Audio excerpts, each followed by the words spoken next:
ស្ដីបងប្អូនទាំងអស់គ្នាបណ្ឌិតកិនភីបានមានប្រសាសន៍ថាការខ្វល់ខ្វាយនឹងឈឺឆ្អាលរបស់ប្រជាជនចំពោះបញ្ហាទឹកដីមិនមែនជារឿងខុសនោះទេអ្វីដែលខុសគឺជាអ្នកបំផុសចលនាឲ្យប្រជាជនមានការយល់ច្រឡំបងប្អូនទាំងអស់គ្នាចង់ជ្រាបកាន់តែច្បាស់សូមចូលរួមស្ដាប់ជាមួយនឹងអត្ថបទរបស់លោកបណ្ឌិតកិនភីជាមួយនឹងនាងខ្ញុំទាំងអស់គ្នា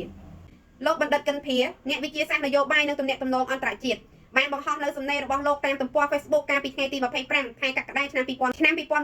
ថាការខ្វល់ខ្វាយនឹងឈឺឆ្អាលរបស់ប្រជាពលរដ្ឋចំពោះបញ្ហារឿងទឹកដីរឿងព្រំដែនមិនមានអ្វីទាស់ខុសនោះទេហើយគួរតែទទួលបាននូវការលើកទឹកចិត្តតែអ្វីដែលខុសគឺអ្នកបំផុសចលនាដែលនាំឲ្យប្រជាជនយល់ច្រឡំបង្កចលាចលសង្គមដើម្បីរបៀបវិរៈនយោបាយផ្ទាល់ខ្លួនញុះញង់បំបាច់ខ្មែរពីសំណាក់បរទេសណាមួយហើយអ្នកស្នេហាជាតិនិងអ្នកបន្លំធ្វើជាអ្នកស្នេហាជាតិមានច្រើនសន្តានណាស់លោកបណ្ឌិតបន្ថែមថាចំណែករាជរដ្ឋាភិបាលត្រូវតែអប់រំនិងផ្សព្វផ្សាយឲ្យបានទូលំទូលាយនិងប្រកបដោយតម្លាភាពជូនប្រជាពលរដ្ឋនៅកិច្ចព្រមព្រៀងផែនការគោលនយោបាយនិងយុទ្ធសាស្ត្រអភិវឌ្ឍជាតិនានាជាពិសេសពាក់ព័ន្ធនឹងបញ្ហាតំបន់ព្រំដែនខ្សែបន្ទាត់ព្រំដែនដែលបោះបង្គោលរួចជាស្ថាពរគួរតែរៀបចំឲ្យមានដំណើរទស្សនកិច្ចរបស់សាធារណជននិងសិក្សានុសិស្សឲ្យបានទៀងទាត់ដើម្បីលាងជម្រះភាពមន្ទិលផងនិងដើម្បីឲ្យប្រជាជនចងចាំរបបផ្ទះរបស់ខ្លួនឯងផងលោកបណ្ឌិតកិនភីបានបន្ថែមថានៅពេលនិយាយដល់បញ្ហាទឹកដីព្រំដែននិងជនអន្តោប្រវេសន៍ប្រជាជនខ្មែរភាគច្រើនឆាប់មានអារម្មណ៍ពុះកញ្ជ្រោលរំជួលចិត្តហើយកំសួលមនោសញ្ចេតនាជាតិនិយមក៏បានផ្ទុះឡើងមួយរំពេច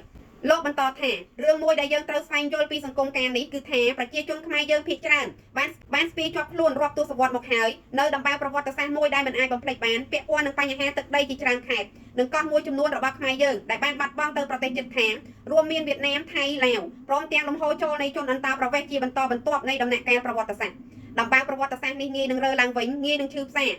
បើកាលណាមានចលនាណាមួយជាប់សាច់រឿងណាក៏ដោយទៅនឹងបញ្ហាទឹកដីព្រំដែននិងជនអន្តោប្រវេសន៍ទោះបីរឿងនោះពិតឬមិនពិតប្រជាជនខ្មែរប្រៀបដូចជាឆ្មាដែលធ្លាប់រលាកទឹកក្តៅ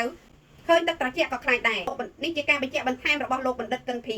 លោកបណ្ឌិតកិនភីបានគូបញ្ជាក់ថាដូច្នេះការចូលរួមចំណែកការពារទឹកដីការពារព្រំដែនលោកនៅតែជូនយោបល់ដល់ប្រជាជនគ្រប់រូបជាពិសេសយុវជនត្រូវតែពង្រឹងការអភិវឌ្ឍសមត្ថភាពជាប់ជាប្រចាំត្រូវធ្វើខ្លួនឲ្យក្លាយជាពលរដ្ឋសកម្មប្រកបដោយចំណេះដឹងចំណេះធ្វើសិលធម៌គុណធម៌សុជីវធម៌ឧត្តមគតិនិងមនសិការជាតិផលិតភាពនិងមានសុខភាពល្អព្រមទាំងរៀនសូត្រជាប់ជានិច្ចចេះតាមដាននិងប្រមូលព័ត៌មានគ្រប់ជ្រុងជ្រោយមុននឹងបញ្ចេញប្រតិកម្មណាមួយ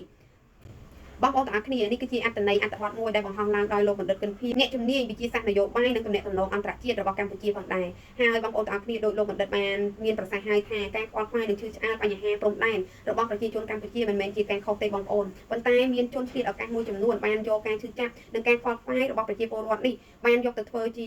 ការកេងចំណេញនយោបាយណាមួយដើម្បីដាក់បន្ទុកលើរាជរដ្ឋាភិបាលរបស់យើងនេះគឺជាអ្វីដែលខុសបងប្អូនដូច្នេះមុននឹងបងប្អូនទាំងអស់គ្នាជឿលើព័ត៌មានអ្វីមួយសូមផ្អែកទៅលើផុសតាងផ្អែកទៅលើការពិតនិងផ្អែកទៅលើព័ត៌មានដែលពិតប្រាកដដែលផ្សាយដោយក្រសួងស្ថាប័នរបស់រាជរដ្ឋាភិបាលរបស់យើងនិងបងប្អូនអាចតាមដាននៅព័ត៌មានពិតប្រាកដអំពីភេទផ្លូវការរបស់សម្ដេចតេជោហ៊ុនសែនសម្ដេចបវរធិបតីហ៊ុនម៉ាណែតនាយករដ្ឋមន្ត្រីនៃព្រះរាជាណាចក្រកម្ពុជាឬក៏បណ្ដាក្រសួងការពារជាតិក្រសួងមហាផ្ទៃផ្សេងៗដែលទាំងអស់នេះគឺជាទីតាំងដែលផ្សាយនៅព័ត៌មានពិតប្រាកដដូច្នេះបងប្អូនកុំចាញ់នៅឧបាយកលរបស់អ្នកដទៃក្នុងការបំបាច់សាមគ្គីរបស់ខ្មែរយើងបងប្អូនត្រូវដឹងថាបើយើងចង់ឈ្នះគឺមានតែការរួបរวมប្រជាពលរដ្ឋវិរៈកងទ័ពនិងរាជរដ្ឋាភិបាលរបស់យើងនោះយើងនឹងរួមគ្នាជាធ្លុងមួយដើម្បីទទួលនូវជ័យជំនះនិងការដោះស្រាយដោយសន្តិវិធីឯកតាមច្បាប់អន្តរជាតិផងដែរអរគុណបងប្អូនទាំងអស់គ្នាដែលតែងតែតាមដានទស្សនាវីដេអូរបស់នេះខ្ញុំតាំងពីដើមរហូតដល់ចប់ជួបគ្នាជាមួយនឹងនាងខ្ញុំនៅព័ត៌មាននិងវីដេអូក្រោយទៀត